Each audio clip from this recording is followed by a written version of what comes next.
நவகிரகங்களில் அதிக சக்தி வாய்ந்த சனீஸ்வர பகவான் மனிதனின் ஆயுட்காலத்தில் ஒரு முறையோ இருமுறையோ அவன் செய்த பாவ புண்ணியங்களுக்கு ஏற்ப சோதனைகளையும் நன்மைகளையும் தருவார் என ஜோதிட சாஸ்திரம் கூறுகிறது.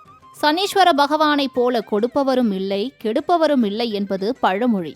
எப்பேற்பட்ட சக்கரவர்த்திகளும் சனி பகவானின் பார்வையிலிருந்து தப்பிக்க முடியாமல் சந்நியாசியாக மாறிய காலமும் உண்டு. 7.5 சனி பிடித்த காலங்களில் எண்ணற்ற வேதனைகளை அனுபவிக்கும் மனிதன் சனீஸ்வர பகவானின் காலடியில் கண்ணீரை சிந்தினால் கஷ்டங்களில் இருந்து காத்து நிற்பார் என்பது ஐதீகம். உலகை ஆளும் ஈஸ்வரனுக்கு அடுத்தபடியாக ஈஸ்வர பட்டம் பெற்ற நீதிமான் சனீஸ்வர பகவான் அனைத்து கோயில்களிலும் நவகிரக சன்னதியில் வீற்றிருக்கும் நிலையில் திருநள்ளாறு மற்றும் குச்சனூரில் மட்டும்தான் தனி கோயில் கொண்டிருப்பதோடு சுயம்பு வடிவில் காட்சி தருகிறார்.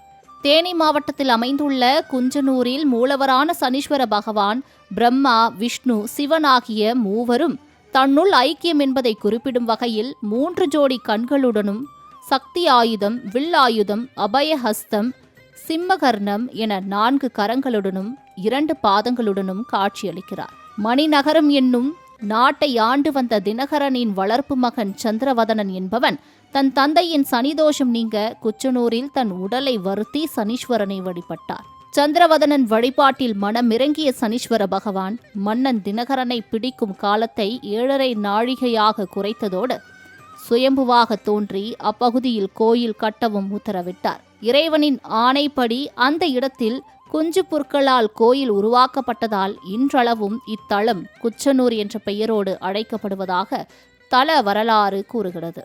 இங்கு சனி பகவான் சுரபி ஆற்றங்கரையில் சுயம்புவாக வீற்றிருப்பதோடு வளர்ந்து கொண்டே இருப்பதாக கூறப்படுகிறது. மேலும் பிரம்மஹத்தி தோஷத்தால் பிடிக்கப்பட்ட சனி பகவான் இங்கு சனியின் விருட்சமான வன்னி மரத்தடியில் அமர்ந்து அருள் பாலித்து வருவது சிறப்புக்குரிய ஒன்றாகும். இக்கோவிலில் விடத்தை மரம் தலமரமாகவும், கருங்குவளை மலர் தலமலராகவும், வன்னி இலை தல இலையாகவும் உள்ள நிலையில் துணை தெய்வங்களாக சோனை கருப்பண சுவாமியும் சன்னியாசி சாமியும் வீற்றிருந்து அருள் பாலிக்கின்றனர். சனிதோஷம் உடையவர்கள் இந்த கோவிலிற்கு வந்து மனமுருக வேண்டிக் கொண்டால் அவர்களுக்கு வரும் சோதனைகள் நீங்கி வாழ்க்கையில் வளம் பெற முடியும் என்பது நம்பிக்கையாக இருந்து வருகிறது. சனீஸ்வர பகவானுக்கு பூஜையின் போது சிவாச்சாரியர்கள் படைக்கின்ற உணவை காகம் சாப்பிட்ட பிறகே பூஜை நிறைவடைந்ததாக நினைக்கின்றார்கள். அப்படி அந்த உணவை காகம் சாப்பிடவில்லை என்றால் பகவானிடம் மன்னிப்பு கேட்டு மீண்டும் பூஜையில் சாதத்தை படைத்து பின் பக்தர்களுக்கு பிரசாதமாக வழங்கும் வழக்கம் இங்கு நிலவி வருகிறது. குறிப்பாக ஜாதகத்தில் சனி திசை நடப்பவர்கள் குச்சனாருக்கு வந்து மண்ணாலான காகங்களை வாங்கி கோவிலில் வைத்து வழிபடும் முறை இங்கு மட்டுமே காணப்படுகிறது. தொடங்கும் புதிய தொழில் வளர்ச்சி அடையவும், வணிகம் பெருகவும், குடும்பத்தினர் நலமுடன் வாழவும் உலகினில் பல பகுதியிலிருந்து இங்கு ஆயிரக்கணக்கான பக்தர்கள் தினம்தோறும் பகவானை தரிசித்து வருகின்றனர்.